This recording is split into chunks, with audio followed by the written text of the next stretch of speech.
आप सभी का स्वागत है। वहीं अपनी हिंदी की ऑनलाइन क्लासों में कक्षा 11 विषय हिंदी साहित्य अध्याय संख्या 9। ठीक है भाई, आज अपना यह अध्याय है, ये पूरा हो जाएगा। छोटा सा अध्याय था अपना। ठीक है, हस्तक्षेप, कवि श्रीकांत वर्मा।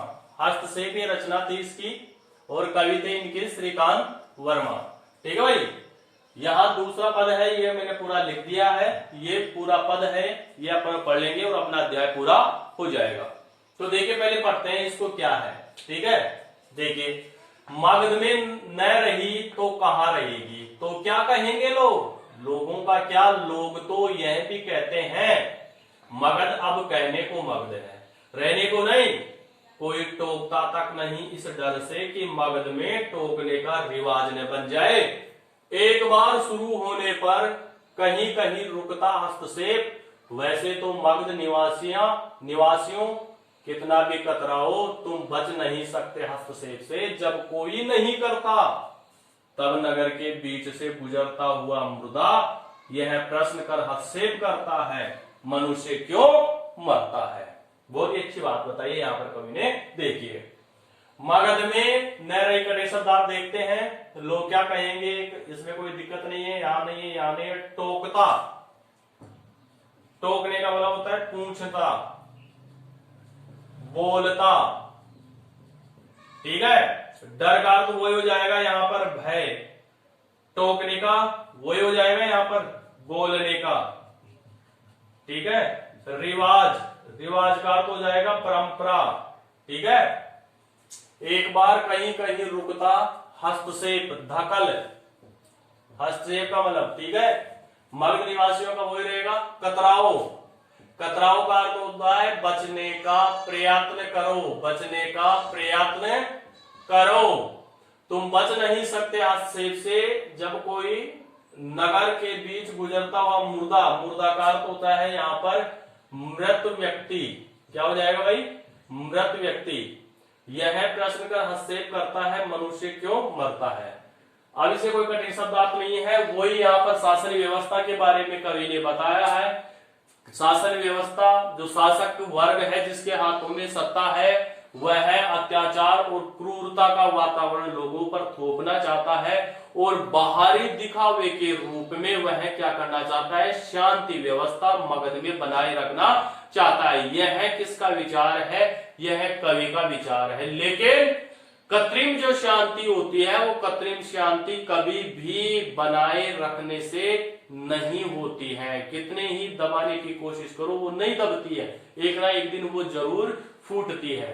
ठीक है, यह बात इसलिए बताई। तो क्या बताया कवि ने, मगध में न रही तो कहां रहेगी, क्या कहेंगे लोग। अब यहाँ पर शांति की बात कर रहा है कवि कि अगर यह शांति मगध में ही नहीं रहेगी, भाई मगध में चारों ओर अगर शांति नहीं रहेगी तो कहां रहेगी।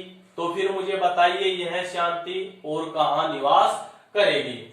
क्या कहेंगे लोग, लोगों का क्या, लोग तो यह भी कहते हैं मगध अब कहने को मगध है। अब देखिए भाव को समझिए, क्या कहेंगे लोग, इस शांति व्यवस्था को लेकर यहाँ के लोग, यहाँ के व्यक्ति आपस में क्या कहेंगे, क्या कहेंगे।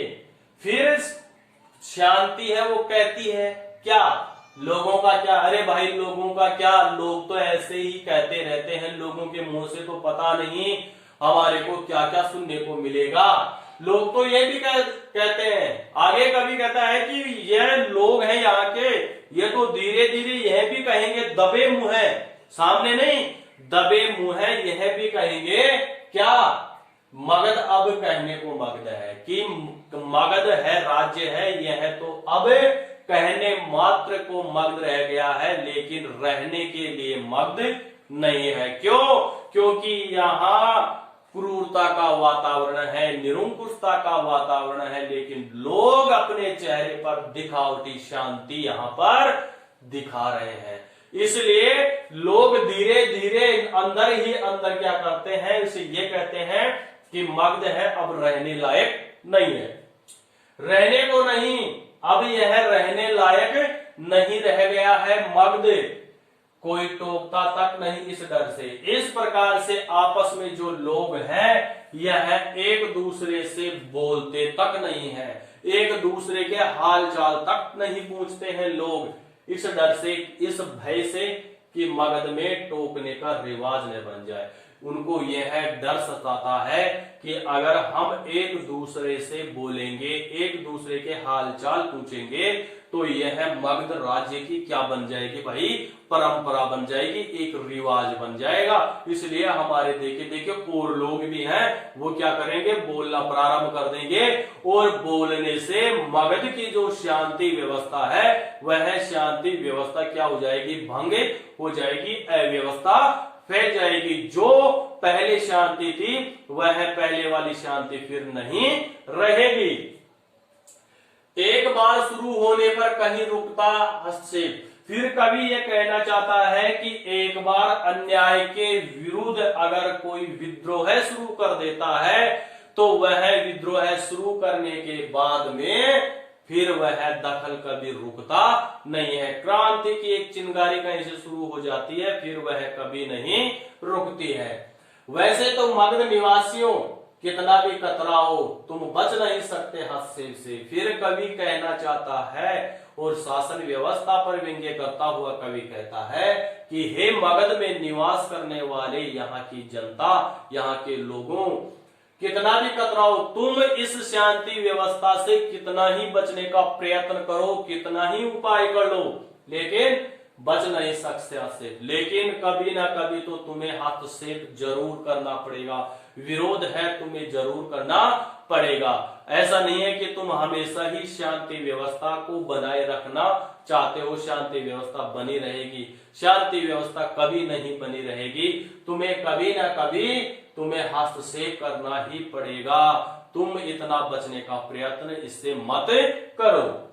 जब कोई नहीं करता तब नगर के बीच से गुजरता हुआ मुर्दा। इस प्रकार से वहां के निवासी जब हस्तक्षेप नहीं करते हैं, किसके विरुद्ध, निरंकुश शासन के विरुद्ध जब हस्तक्षेप नहीं करते हैं, तो वहां से नगर के बीच में से, शहर के बीच में से एक मुर्दा व्यक्ति है, मृत व्यक्ति है, वह मृत व्यक्ति उस नगर के बीच में से गुजरता हुआ जाता है। यह प्रश्न कर हस्तक्षेप करता है मनुष्य क्यों मरता है, और वह इस बात का हस्तक्षेप जरूर करता है कि जिस मनुष्य ने जन्म लिया है वह मनुष्य मरता क्यों है, वह भी शांति ही के वातावरण में रहना चाहिए। लेकिन अब ध्यान से सुनो, जब कोई व्यक्ति मरता है तो उसके पीछे पीछे राम के जो ईश्वर है उस ईश्वर का नाम लिया जाता है, तब तो शोरगुल होता है कि नहीं होता है। तब कभी लोगों के माध्यम से ये कहना चाहता है कि तुम में तो इतनी क्षमता नहीं है कि तुम हस्तक्षेप कर सको, लेकिन एक मुर्दा व्यक्ति है जो मर चुका है, वो मरने के बाद भी उसकी हिम्मत देखो, वह कहां से गुजर रहा है, नगर से गुजर रहा है। कहां से गुजर रहा है, नगर से गुजर रहा है, और प्रश्न कर हस्तक्षेप करता है। और वह क्या कर रहा है, प्रश्न कर रहा है। कौन सा प्रश्न कर रहा है कि मनुष्य क्यों मरता है, मनुष्य क्यों मरता है। उस मनुष्य को मरने के बाद में फिर वो तुम्हारी शांति कहां गई, मरने के बाद भी वही शांति का वातावरण होना चाहिए। मरने के बाद में फिर इतनी आवाज, इतना भय का वातावरण क्यों होता है।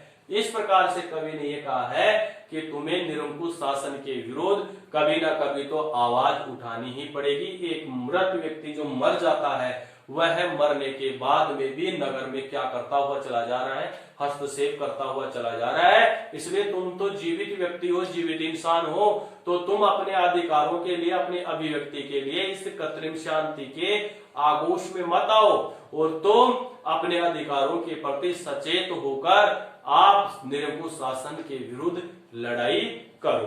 ठीक है, इस प्रकार से यह पाठ अपना पूरा होता है। अब यहाँ पर देख लेते हैं भाषा विशेष क्या हो जाएगा।